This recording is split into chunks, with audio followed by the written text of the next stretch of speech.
პროგრამა სახელად არტემისი, რომლის ფარგლებშიც მთვარეზე პირველი ქალის გამგზავრებაც იგულისხმება.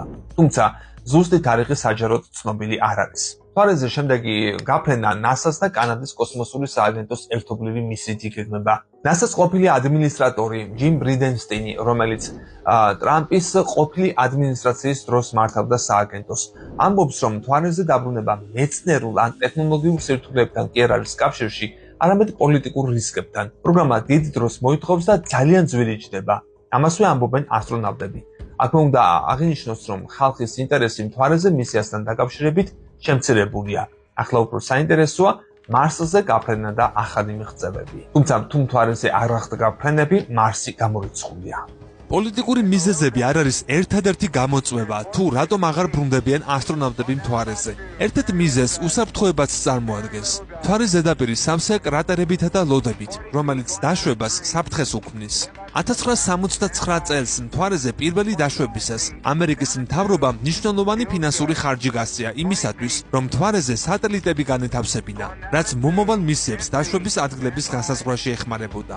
ამის მიუხედავად, შეშფოთების საგანია ის ფაქტი, რომ მეტეორიტის ზემოქმედების შედეგად რეგოლითი იგივე მთვარის მტვერი შეიქმნა.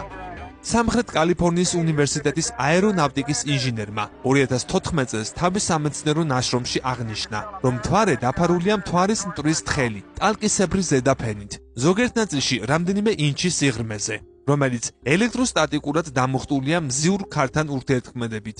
ის ძალიან აბრაზიული და კრობადია, ამიტომ სწრაფად აბინძურებს და აფუჭებს კოსმოსურ კოსტუმებს, მანქანებსა და სისტემებს. ამის გარდა პრობლემაა მზის სინათლეს და გამოსხივებას. დაახლოებით 14 დღის განმავლობაში მთვარის ზედაპირი გახურებულია და მზის სხივების პირდაპირ ზემოქმედების ქვეშაა, რადგან მთვარეს არ აქვს დამცავი ატმოსფერო.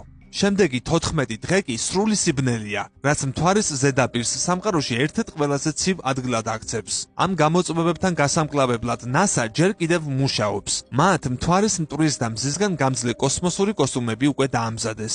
რაც შეეხება კონსპირაციებს, მარტივად არ დავიჯეროთ და გადავამოწმოთ ნებისმიერი ინფორმაცია, რაც დამკვიდრებული და ათასჯერ გადამოწმებული ფაქტის შესახებაა გავრცელებული, რათა თავი დავიცვათ ტყუილისგან და უნებლიეთ სხვისი ბოროტის რახვების ბრიღმი იარაღი, იგივე სასარგებლო იდიოტი არ გამოვდგეთ. გამოიწერე კოდის YouTube არხი და ერთად ვიკვლიოთ სამყარო მეცნიერული და არამხოლოდ მეცნიერული თვალსაზრისით. გამოიწერე კოდის YouTube არხი. ნახე უამრავი საინტერესო ვიდეო სხვადასხვა თემაზე.